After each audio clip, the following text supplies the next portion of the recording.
So if you do not have a nice beverage next to you, whether it's water, coffee, soda, or at the very least some popcorn, I would recommend getting some, because today's video, I can't even imagine what the comment section is going to look like, because Major League Baseball, they're finally enforcing a rule that is going to prevent pitchers from using pine tar and foreign substances. And considering my opinion, the fact that I believe 99% of pitchers in Major League Baseball are using some sort of pine tar, yo, some of the best pitchers in baseball might not be the best if they actually enforce this, because let's face it, spin rate has a lot to do with performing at an extraordinary level, and a lot of pitchers went from ordinary to extraordinary, and a lot of people would say it's because of pine tar and foreign substances. So this year is about to be crazy. If this is your first time on the channel, welcome. My name is Fuzzy. This is a series that we call MLB Recap. I do it every single day, and we just passed 270,000 subscribers, so thank you all so much for the support. I would not be where I'm at without you. But enough of kissing y'all butts. Let me go ahead and get into the baseball news for today. We're starting off with a few injury concerns.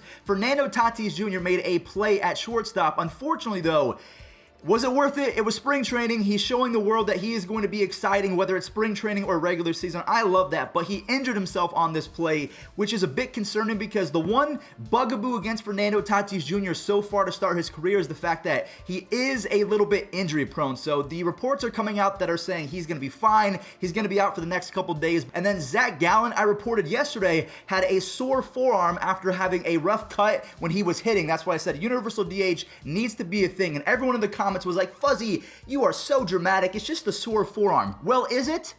Is it?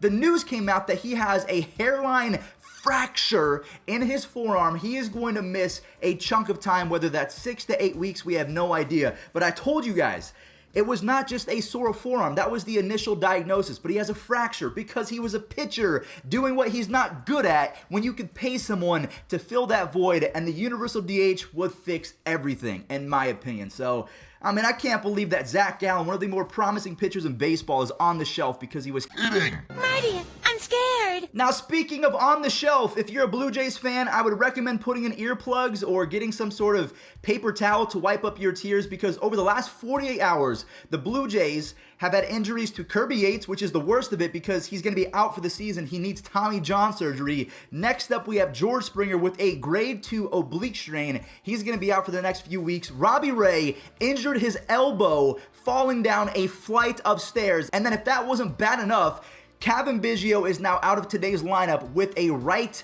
or maybe a left, I don't remember which pinky it was, but he has a pinky injury. So in the span of 48 hours, Kirby Yates, George Springer, Robbie Ray, Kevin Biggio, just out of the lineup. And like my tweet says, they need to go track down Vladimir Guerrero Jr. as well as Bo Bichette, put them in a vacuum-sealed bubble, and just put them away somewhere until opening day. This is bad. Now, hopefully the Blue Jays can get these players back healthy, just like the Phillies got back JT Realmuto in his first at-bat after breaking his thumb. He hit an absolute bomb. So the Phillies are definitely feeling good about themselves and the fact that JT Realmuto, he's back and he's healthy. Now, one player I do want to go a little bit in-depth on is Corey Kluber, because he's had a pretty decent spring training, but a lot of people are saying he doesn't look good because he's barely throwing 90 miles an hour. Like, when he muscles up, it's going 91 to 92. So even for a guy like Corey Kluber, who was maybe topping out at 95 to 96, this is a little bit worrisome, because they were expecting Klubot, but instead it seems like they're going to get 75, maybe 70% of what he was once before. And then also staying with the Yankees, Justin Wilson, who was one of their bigger free agent acquisitions, a left-handed specialist, but someone that can strike out a bunch of righties because he's nasty. He left the game a few days ago with a shoulder injury. This is not good.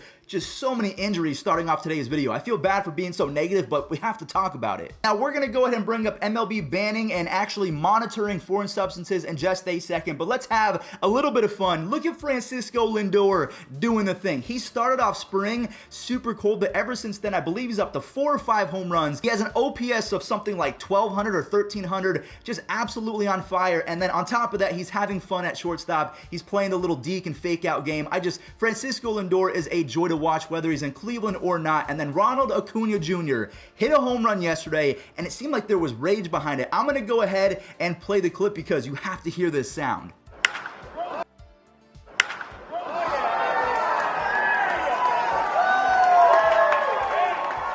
I'm going to go ahead and list off 3 guys that we've talked about in today's video. Fernando Tatis Jr., Francisco Lindor, and Ronald Acuna Jr. Between those 3 guys, who do you think is the most exciting player in baseball? Lindor is kind of underrated because he wasn't on the most marketable squad. Maybe he becomes the face of baseball. Maybe we think that it's Ronald Acuna Jr. and that he's the underrated one. He has so much fun. I love all 3 of those guys, but let me know who is the most exciting. All right, everyone. Well, I'm going to have to go ahead and put on my glasses for this one because I can barely see my script. There we go. I can actually see. So this is MLB's attempt to crack down on foreign substances. This was outlined by Jeff Passan over on Twitter. So what they're going to be doing is they're going to increase monitoring by compliance officers. I'm not sure how they're going to do that because, I mean, how many pitchers are pitching on a daily basis? Inspections of baseballs taken out of play that will use a third-party lab to check for substances, and then there's going to be spin rate analysis. We're going to move on to another tweet. Compliance officers will monitor dugouts, clubhouses, tunnels, batting cages, and bullpens. They will take a random sample of balls, and the lab will search not just for the substances themselves, but the type being used. StatCast data will compare spin rate to career norms, which that confuses me. What if a pitcher has been cheating for the last 10 years, so his career norm is actually not very normal because he's been using pine tar for the last 10 years? So that's something that we're going to have to really consider. And then last but not least, teams are warned that employees are not allowed to handle foreign substances. They're calling out the Angels, tell a pitcher how to mask them, or interfere with the collection of game-used balls. So they're calling out Gerrit Cole to a T. MLB has said it wants to crack down. This is a broad-sounding effort whose efficacy will be interesting in practice. Wow, I did not stumble one time. These glasses are elite. Wow, I can actually see. Like I mentioned toward the beginning of the video and just now, Gerrit Cole, in my opinion, is the one guy that is going to get a lot of flack because they pretty much called out the situation where back in 2019, he went out and reached out, I can't remember his name, but a staffer of the Angels, he was supplying foreign substances to everyone. He said, yo dog, we're going to be meeting each other in May. That's when our teams play. Could you get me some stuff? And then a graphic came out next to it that from May of that same year, when apparently he got the substances, he went 19-1 with an ERA of like 1 point whatever. He was electric. He was dominant. And we don't know if that was because of the pine tar increasing his spin rate, which was something that was talked about a lot. And another player that has been talked about a lot is Trevor Bauer. This is something that is really going to put that to the test. If Trevor Bauer is just as good as he was this year as he was in 2020, and everyone is cracking down on spin rate and pine tar and foreign substances, will everyone say that he did not win a Mickey Mouse Cy Young Award? Let me know in the comment section down below, but that is pretty much the synopsis and the final...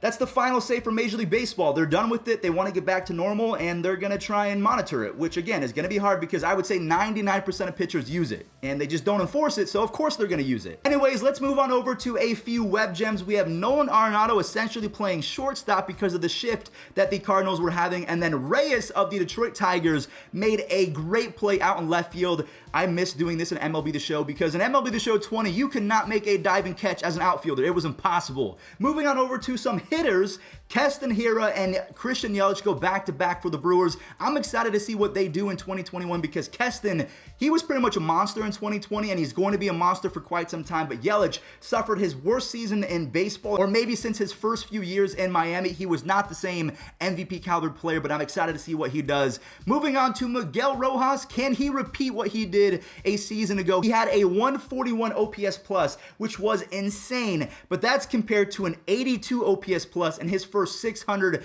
big league games. And then also Austin Riley, I have to play this right now because he is horrible against breaking balls outside, and he hit one over the batter's eye. This should not be humanly possible. That's the idea. How about to center field? Fowler going to run out of room easily. That clears the batter's eye. Wow. That's a grown man home run.